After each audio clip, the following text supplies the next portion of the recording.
What's up, everybody? I'm meteorologist Andrea Myers, bringing you your daily hail forecast, sponsored as always by C3 Group, Merlin Law Group, American Contractor, and Atlas. And they're linked as always in the description to this video. So I hope everybody's having a happy Thursday. We're going to get into some hail risks for central Texas. Also got some wind and tornado risks as well for parts of the central parts of the state. And then into tomorrow, we've got some I-27 risks. Amarillo and Lubbock, every time I say your name, it jinxes it, but we could potentially see more severe hail in that area through tomorrow, as well as, again, severe wind.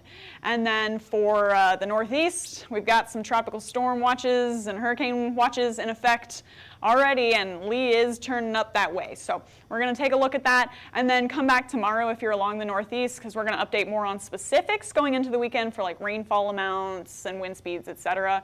But right now we're going to look at the track and some other info in the tropics as well. So just getting right into it, we've got these storms that are already moving through parts of Oklahoma and Texas, and this is going to be a key player in today's storms, all right? So this cloud cover and this rain here is producing colder air up in this area of the state, and then we got that sunshine making it warmer down here, so we got kind of like a kind of cold front in between those two. So that should help spark some storms down this way. And then we've got more to form through the New Mexico eastern area into West Texas. So should be a few parts of Texas that see severe weather into today. Then again, for the Northeast, there's those watches and warnings in effect. We'll get into specifics in a little bit, but right now, just got some rain. Lee is far enough down to the south, but it is starting to accelerate as it moves north, and so potential to see some effects up through Canada and Maine into the beginning of next week from that storm system. So otherwise, though, again, it's still really nice if you guys are kind of north of this stalled out front here. Got 60s and 70s, got a little bit of cloud cover. It actually feels like fall. And then again, 80 degrees in Atlanta, 80 degrees in Houston, still really not bad. In the 70s for you guys in DFW, so enjoy that. Got a little bit of rain to work with, but overall pretty nice. And then, you know, there's that trough that's swinging that cold front down to the south and sparking those storms into today and tomorrow. So instability-wise, it's not overly impressive, but we got enough to spark some scattered severe weather around only in a couple hours now for those storms forming through the region, and then, you know, should see things continue into this afternoon and evening. So this is kind of what it looks like moving forward. Got those storms starting to kind of form down to the south of I-20 here in a little bit, and then as things swing off to the east, Houston getting a ton of rain and a potential for those storms to kind of sink down south towards San Antonio. Now these should potentially be doing a little bit of hail as well as some high winds, and then we're watching these out in the Texas, like West Texas, and getting towards the New Mexico High Plains area for more hail with those isolated storms out that way. So that's all going to kind of sink down to the southwest or southeast and off to the east. And then we're watching this into tomorrow. Now, dependent on where this system forms and tracks, that's going to impact where we get those severe storms forming along I-27 tomorrow. So got to keep an eye on this into late tonight through early tomorrow morning, see if it shifts up to the north or south, and we'll see how storms look up for tomorrow. But for today, it's really just going to be this corridor through central Texas and eastern New Mexico for some quarters to half dollars possible, and low end chances across the board. Things are generally scattered, and any severe hail chances out in the central part of the state are going to stay south of where we're seeing those rain, showers, and storms into this morning and early afternoon. Then for wind, we can pull that a little bit further to the east. Now we can include, you know, areas just to the west of Houston, as well as Killeen, San Antonio, etc.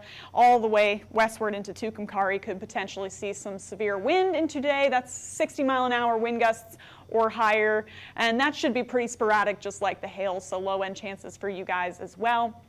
And then we do have a tornado risk in the mix from pretty much San Antonio into Houston. A couple of those storms have the potential to spin a little bit, and so, low end chance to see tornadoes, but you could see a couple brief spin ups here and there with some of those cells tracking through into tonight. Now for tomorrow. Okay, so this is what this current model shows just based on the track of that little system tracking off to the east. We should see that moving into the San Angelo, Dallas area, Abilene by around noon tomorrow.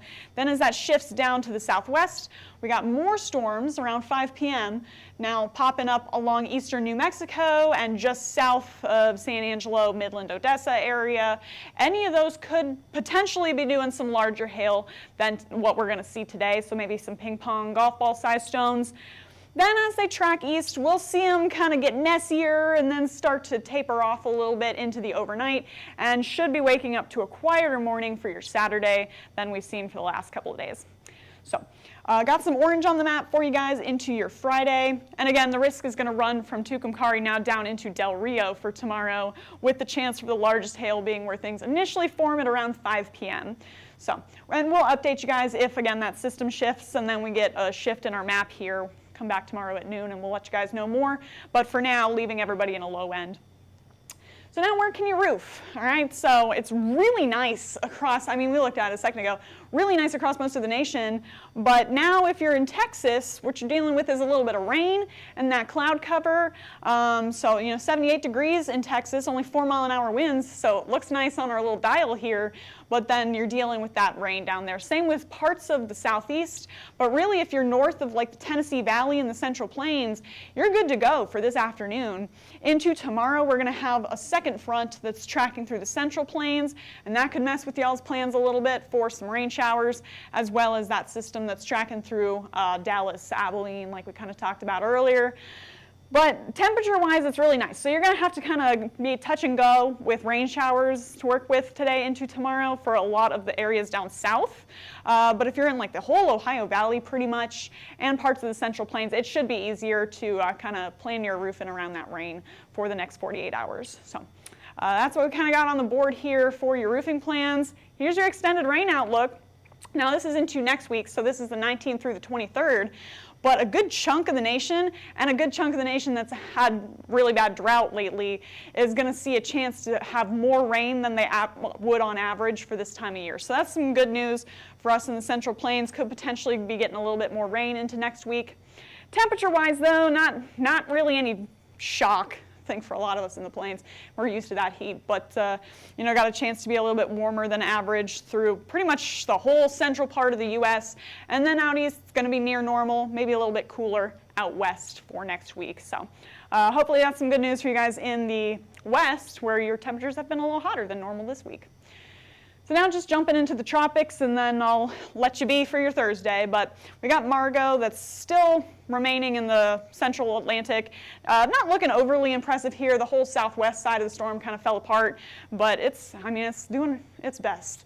And then Lee is really the one of concern. Kind of like Margot, the southwestern side of the storm has kind of devolved over the past 24 hours. We saw that dry slot into yesterday, and now we've got more wind shear that's kind of messing with Lee into right now, but still trying to circulate there, and the whole northern side looks pretty solid on Lee right now.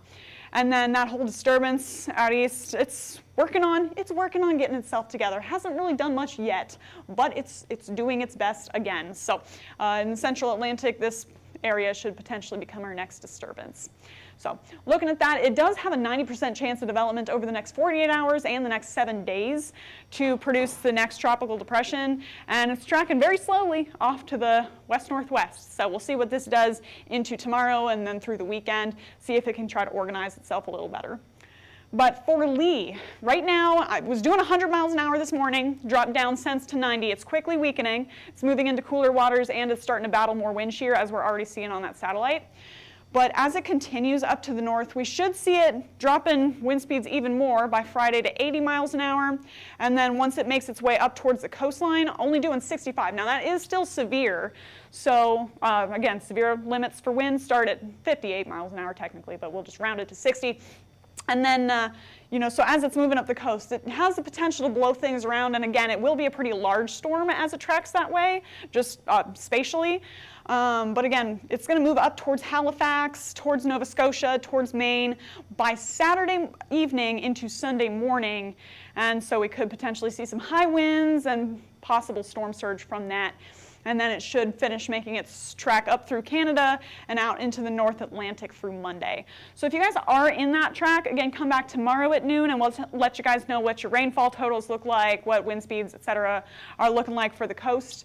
But for now, here's the highlighted areas that are in that tropical storm watch, anywhere in the pink, hurricane watch for parts of Maine, and then tropical storm warning for parts of Massachusetts here. So if you're in any of those highlighted areas, jump back on the show tomorrow and we'll let you guys know what's happening.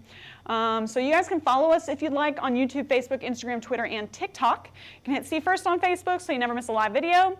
And then if you want to get in contact with us, go ahead and scan the QR code up above me or click the link in the description to the video. That gets you access to all of our severe weather mapping products. So as long as Hurricane Lee continues to produce severe winds, we'll be mapping that live as it moves onshore, as well as any severe hail or tornado events or just regular land-based wind events. We map it all. So if you want access to that, go ahead and check that out. Or you can give us a call at 855-334-4245. Email us at info@hailtrace.com or check out hailtrace.com for more details. And for now, I'm meteorologist Andrea Myers. Thanks for watching.